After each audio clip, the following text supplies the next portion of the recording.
Hello guys, good afternoon. Ako si Nini Gargar guys. Muhatag na po ninyo og weekly horoscope no? From July 27 up to August 2, 2025. Okay guys, sa dili pa na to ipadayon ang pagsaysay sa atong weekly horoscope. Magampo sa ta ni Lord. Lord, thank you for the blessings, Lord. Thank you for everything. Thank you for the gift of life. In Jesus' name, Amen. Now for our Son, Holy Spirit. Amen. So, karon guys, ato dagyong pagasundan ang pagsaysay sa atong weekly horoscope. Okay? Paminaw guys, ang nataw sa January, kalit siyang nalipay kay sa mga balita. Og nahimot kay siya sa palibot tungod kay kini nahimong usa sa talagsaon niyang pag-alagad. Then, doon na siya pangandam usab alang sa umabot nga travel. Dili siya pwede mo ato sa bisan asang laing nasod apan pwede ra sa Pilipinas. Ayang mga negosyo karon ning anam nagpataas, meaning nanay mga progress iyang nakita. O mahimut-anon siyang malipayong tungod kay ang mabalita makapahimot niya pag-ayo. Then, February, ang February usab nga nataw, dili po siya gusto nga dili siya mo apil sa mga hudyaka. O kanta-kanta, sayaw-sayaw, gusto siya nini alang sa paugnat sa kusog. O mahimut-anon siya sa mga balita nga wala gyud siya makatuo nga nainindot nga balita alang niya. Og iyang swerte kalit rani nga maabot og mahimut-anon siya sa mga balita kay dunay mga makapahimot siyang kinabuhi nga wala gyud siya magtuo nga mahitabo kini. Then March, ang March kalit siyang nahiupnol kung unsa di ay gyud katinod ang gugma sa iyang hinigugma. Wow ha? Mahimut-anon og malipayon siya pag-ayo tungod kay iyang hinigugma mag-ipon og daghang salapi alang sa umabot nilang kaminyoon. Nalipay siya kay mayo plano ang iyang nahimong hinigugma nga magtukod silang balay nga nindot o gusto sila mag-anak duha lang daw. O pinagi sa ilang mga pag-ampo o pinagi sa ilang pagbinatiay, maabot yun nila ang swerte nga wala damha o kini abangan. Then, ang nataw sa April, kalit po siyang nakugang sa mga balita. Hinuon wala siya makasabot kung unsa kini apan nalipay lang siya tungod kay ang mga balita himuot sa iyang kinabuhi og sa tibok banay. Then ang nataw sa month of May, kalit siyang nahimot sa iyang gibati. Nasayad siya nga iyang hinigugma dili kay klaro apan wala lang sa nasayad nga matinadon kini sa iyang mga sadog panumpa.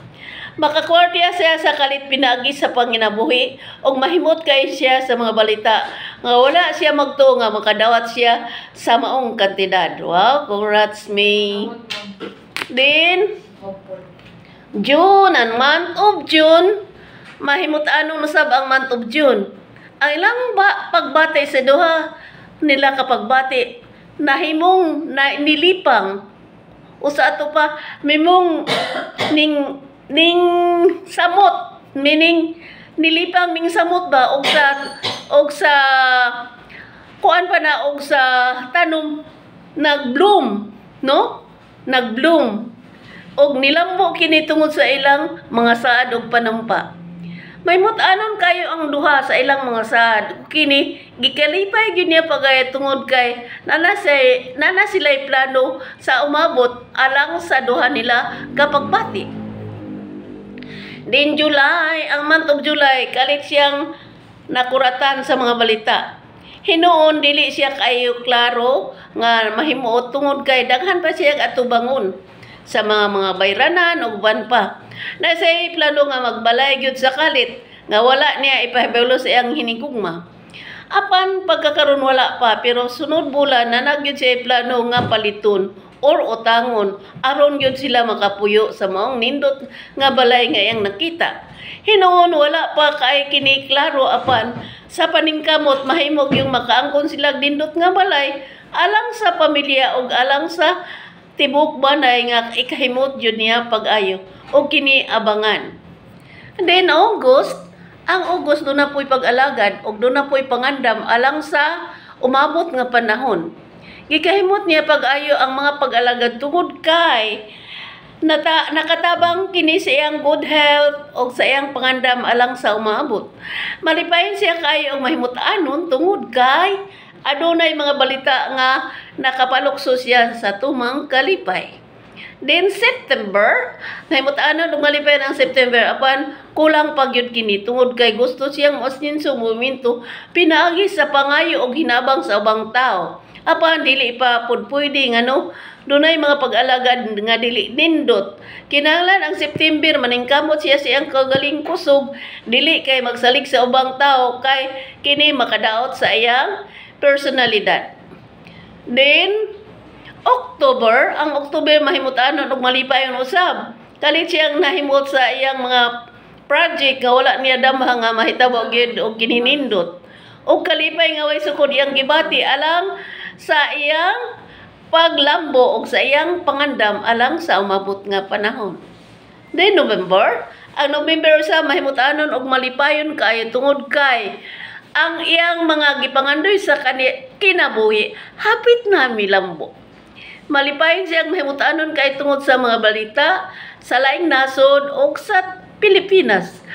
Progress nga mabot sa iyang kinabuhi nga wala palandunga nga dili gyud siya makatuo sa mga tagna uwan pa naningkamot siya nga ang tagna matinuod apan nahimuot pud siya kay wala pa gani tagna ay nahinumdum na siya nga ang pagpanginabuhi nga pinaagi sa matarong mahimut-anon og malipayon ang iyang mga pag-alagad og ang mga pangandam kay kini mo gawas ang himaya og kahimot sa iyang kinabuhi tungod kay hapit na maabot ang kalipay nga wala niya damha.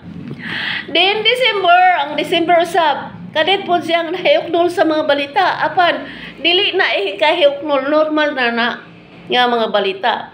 Mahimong mo adto siya sa ilang dapit pinaagi pag aton niya dito maningkamot siya makasapi apan dili sa karon. Ang panapi karon dili kay klaro kay halos tanang tao walay sapi, naay sapi ginagmayra. Mahimong duna siya masarap nga mga balita pinagi sa paningkamot og makakwarta pero dili pa gyud sure karong mga panahon na. Hinuon pagasunod buwan o next month na anay mga balita nga ikahimot niya pag-ayo. Kalit ang kaminyoon sa December nga nataw. Dunay maminyo nga nataw sa December og ikalipay niya pag-ayo. O kalit siyang dunay travel o invitation sa mga kasal, bunyag, pista at iba pa. Dunay mangibitar og kini ikahimot niya pag-ayo kay ang lulinghayaw mao iyang pangandoy matakaron og unya. Og dunay siya kasuod nga mahimong malipayon tungod sa kadaogan og kini ikahimot jud niya pag-ayo. Okay guys, nahuman gyud ko sa akong task no nga sa weekly horoscope. O kini sinini gargar mo ingon goodbye, I hate to see you go but have a good time, so long I miss you there I know but have a good time. Have a good time sa labas guys. God bless mga dawoy po. O kini sinini gargar mingon hanggang sa muli guys. Bye bye.